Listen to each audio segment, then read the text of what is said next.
नमस्कार मंडळी, मी रीमा सदाशिव अमरापूरकर आमच्या या नव्या कोऱ्या पॉडकास्टमध्ये तुमचं सगळ्यांचं स्वागत करते.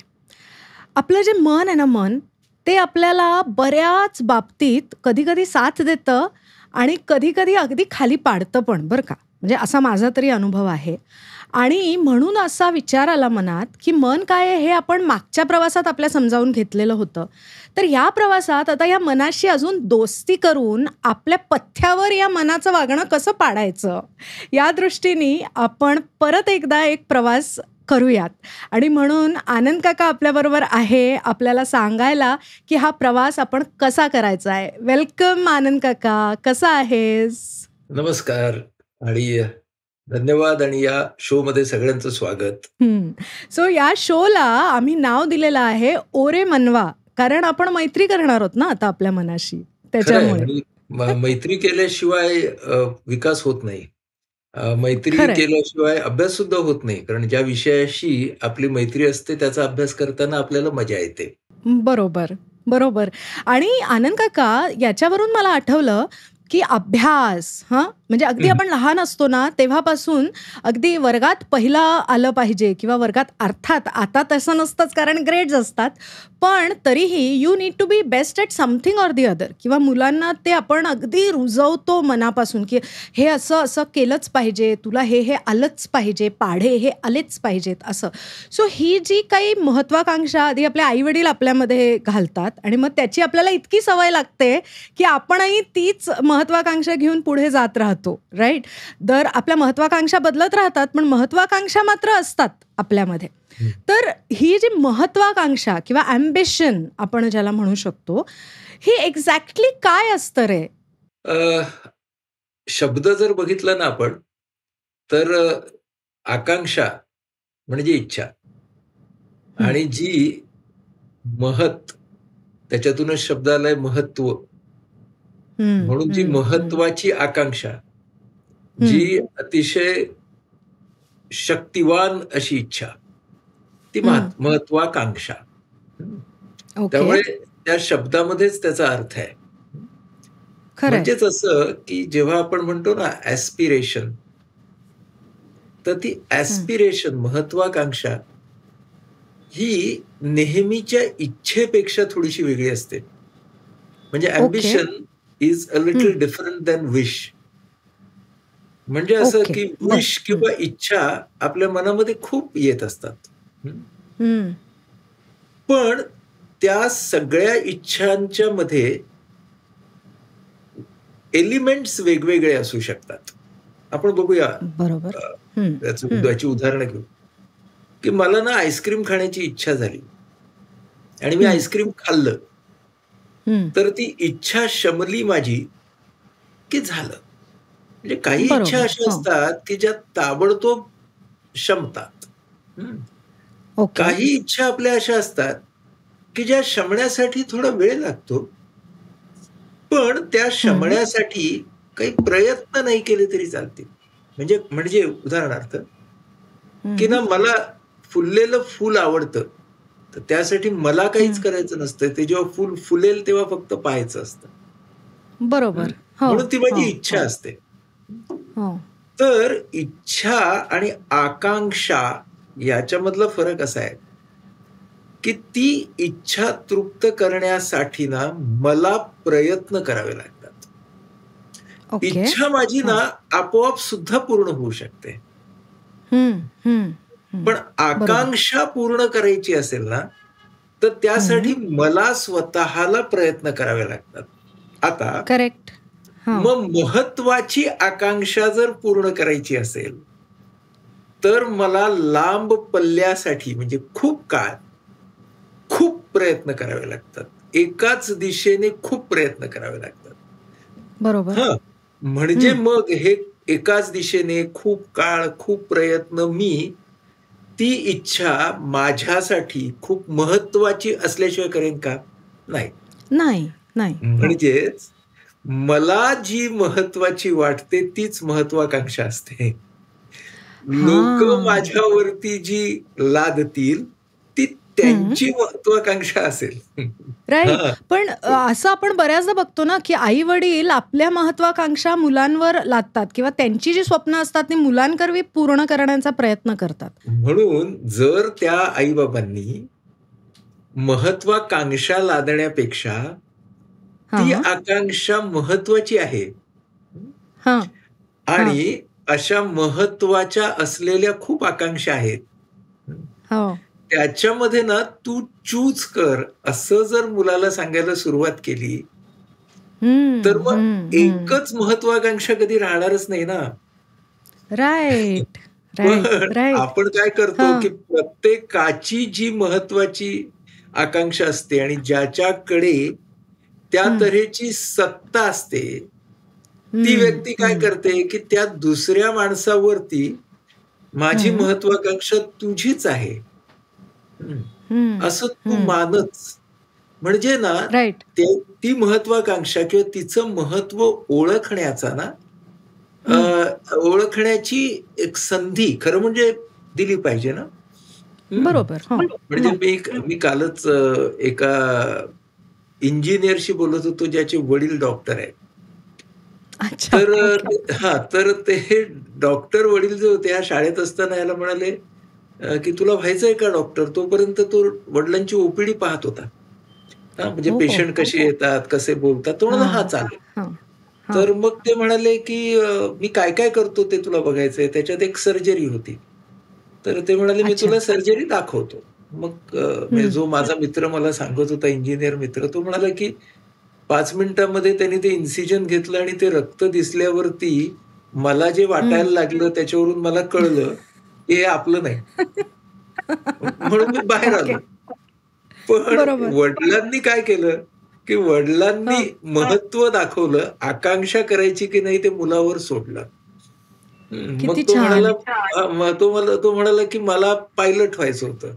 मग वडील म्हणाले ओके तू समर कॅम्पमध्ये जा आणि तिथे मी तुला 1 महिना मिलिटरी स्कूलमध्ये टाकतो. तू कसं होतं ते बघ.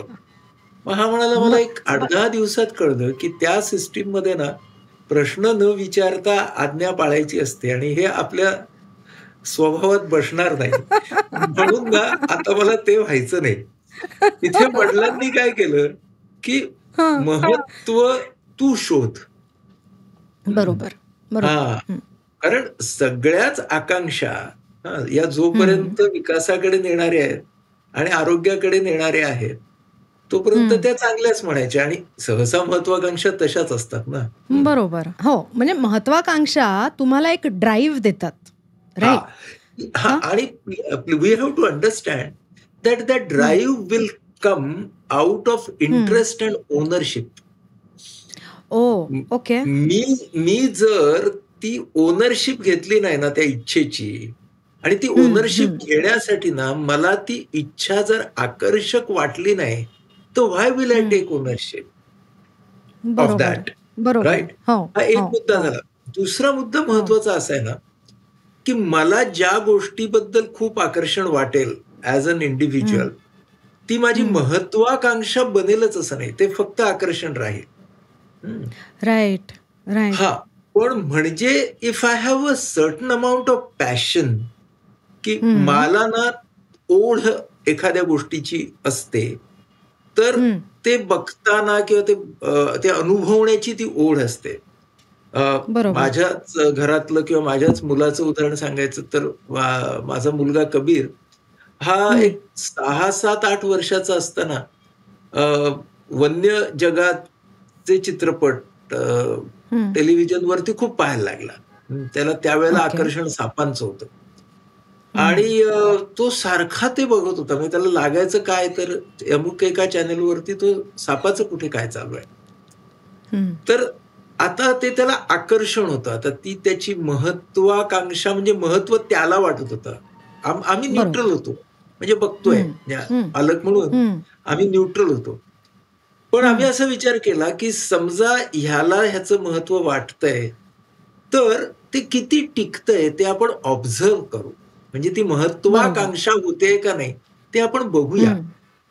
मग त्याच वेळेला त्याच्या एका बहिणीने त्याला एक पुस्तक दिलं त्या सापांवरचं. ते धडा धडा धडा धडा वाचून काढलं. मग आम्हाला वाटलं हा म्हणजे आता वाचतोय म्हणजे आता याला ना त्या तऱ्हेची जी इन्फॉर्मेशन आहे ती चांगली वाटते. होता होता होता होता तो वन्यजीवनामध्ये म्हणजे वाईल्ड लाईफ मध्ये आज संशोधक म्हणून काम करतो. म्हणजे हा मोठा प्रवास झाला. पण ती त्याने निवडलेली महत्वाकांक्षा असते. पालक म्हणून आपण त्याला महत्व योग्य गोष्टीला दिलंय की नाही ते पाहावं आणि महत्व म्हणजे काय हे त्या व्यक्तीला अनुभवण्याची संधी द्यावी. मग त्यातलं महत्व शोधू दे ना त्या माणसाला. कारण unless interest comes ownership will not कम.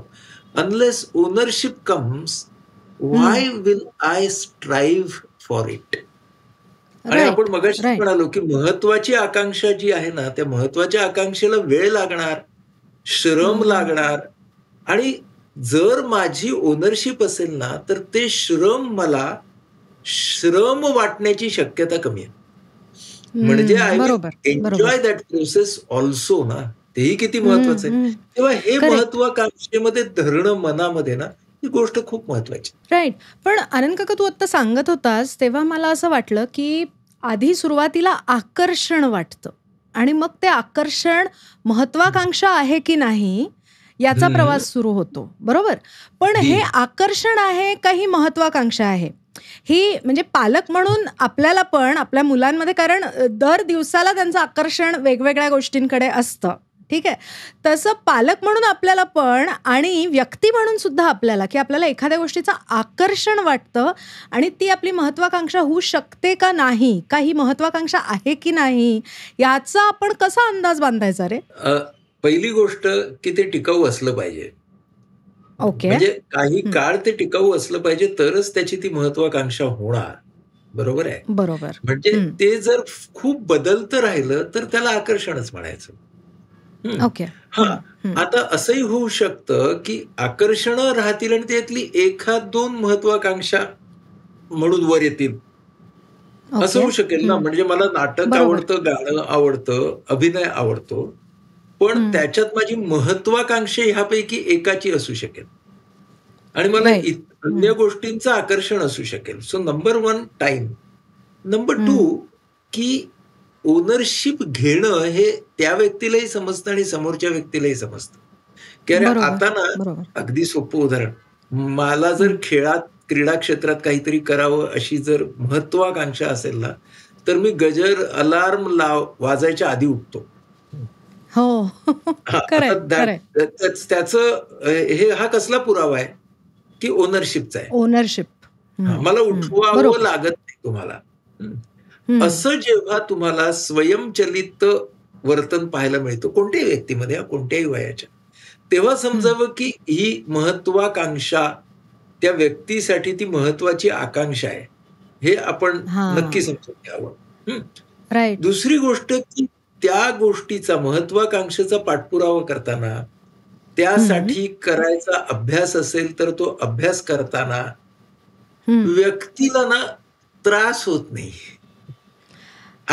हे खूप महत्वाचं नाही का. महत्वाची आणि ती गोष्ट ती व्यक्ती ना एन्जॉय करते. म्हणजे इतकी एन्जॉय करते की तुम्हाला आणि मला असं वाटावं की अरे हा काय करतोय नेमका. हा चित्रपट बघतोय का एखाद्या गंभीर विषयाचा अभ्यास करतोय हेच कळत नाही आपण. असं असेल तेव्हा ती महत्वाची आकांक्षा आहे असं आपण मानावं. आणि महत्वाची आकांक्षा जी असते ना ती परीक्षा, मार्क, डिग्री याच्याशी जोडलेली असते. ओके. पण ती या गोष्टींकडे टप्पे म्हणून बघते. म्हणजे फॉर एक्झाम्पल की मला इथे जायचं असेल तर हे करायला पाहिजे, ते करायला पाहिजे, मला 10वी करायला पाहिजे, 12वी करायला पाहिजे, ग्रॅज्युएशन. हा ना मला जिथं जायचंय त्याच्यामधले हे टप्पे आहेत. बरोबर. हे जेव्हा एखादी व्यक्ती बघते त्यावेळेला काय होतं माहितीये की सगळेच टप्पे माझ्या महत्वाकांक्षेला पोषक असतील असं नाही. अडचणी तर येणार ना. त्यामुळे पण जर माझी महत्वाकांक्षा असेल तर मी ना अडचणींच्या कडे, आता मला ही अडचण पार करायची कारण मला महत्वाकांक्षेकडे जायचंय. बरोबर. मी तुला एक मजेदार उदाहरण, मी एका विद्यार्थिनीशी बोलत होतो परवाच, एका आठवड्यापूर्वी एका महाविद्यालयात. तर ती म्हणाली की मी लाईफ सायन्सेस मध्ये BSc करते, माझ्या परीक्षेला आता 3 महिने राहिले आणि मला NSSच्या ऍक्टिव्हिटीज मध्ये, बाकीच्या सगळ्या कॉलेजच्या ऍक्टिव्हिटीमध्ये मला भयंकर मजा आली आणि माझी 3 वर्ष कशी गेली मला कळलंच नाही. आणि आता मला जाणवते की मला लाईफ सायन्सेस मध्ये ना पुढे काहीच करायचं नाहीये. पण आता BScला सुद्धा 3च महिने राहिलेत परीक्षेला, तर मी काय करू असा प्रश्न तिने विचारला. म्हणजे ना तिला महत्वाकांक्षा BSc ही नाही आहे हे कळलं होतं. बरोबर. आणि पण महत्वाकांक्षा नेमकी काय आहे ते कळलं नव्हतं. बरोबर. अशा परिस्थितीत पण खूप जण असू शकतात ना आपल्यातली. खरंय. तर मी तिला असं म्हटलं की ओके, तुला तर ही महत्वाकांक्षा नाही हे कळलंय की नाही, म्हणजे ना तुला कोणती डिश, कोणता पदार्थ हा शिकून खायचा आहे, तर समजा ती आहे बिर्याणी, की तुला बिर्याणी शिकायची आहे करायला आणि स्वतः केलेली बिर्याणी खायची आहे. पण आत्ता ना 3 महिने तुला वरण भात खायचा आहे. सो वरण भात cannot equal biryani. Okay, of course. पण दोघांच्या मध्ये तांदूळ नावाचा एलिमेंट आहे.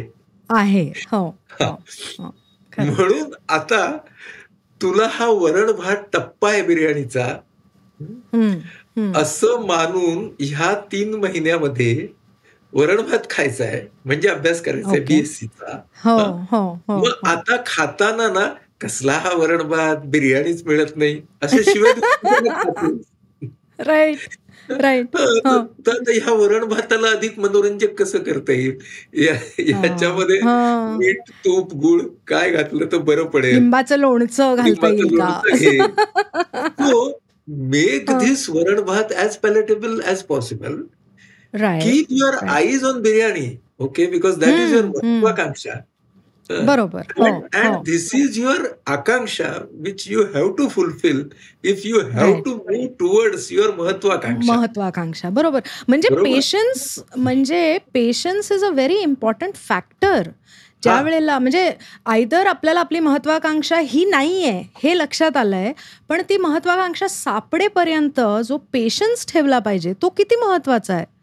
नाही तर आपल्याकडे म्हणजे मला असं बऱ्याचदा दिसून येतं की अरे नाही, कॉमर्स मला नव्हतं करायचं, पण आता काय दुसरं काही नव्हतं म्हणून मी कॉमर्स केलं, मग बँकेत नोकरी केली आणि असं, आणि मग ते आयुष्यभर ते फ्रस्ट्रेशन राहतं रे त्या लोकांमध्ये.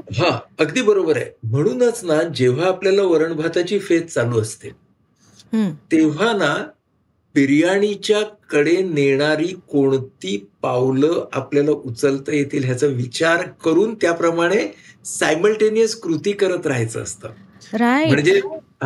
म्हणजे मी या मुलीला काय सांगितलं, म्हटलं आता तोपर्यंत काय करायचं की बिर्याणी पाहिजे, बिर्याणीचे पण अनेक प्रकार आहेत की नाही, मग त्याच्या रेसिपीज तू कुठल्या YouTube चॅनलवर बघशील, त्यातली कुठली आवडते ते बघशील. म्हणजे बिर्याणी हा मेटाफर आहे हे जर लक्षात घेतलं तर तिला अमुक एक व्हायचंय म्हटल्यावरती त्याचे जे प्रकार आहेत ते प्रकार तू आत्तापासून एक्सप्लोअर करायला सुरुवात कर. त्याला तू तुझ्या अभ्यासातला रोजचा 1-1.5 तास दे.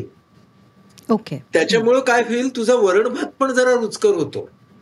आणि you are something to look forward to. That's right. And you are reminded every day की okay, I have done something that moves me an inch. जरा तरी जवळ मी माझ्या बिर्याणीच्या रेसिपीच्या गेले. बरोबर.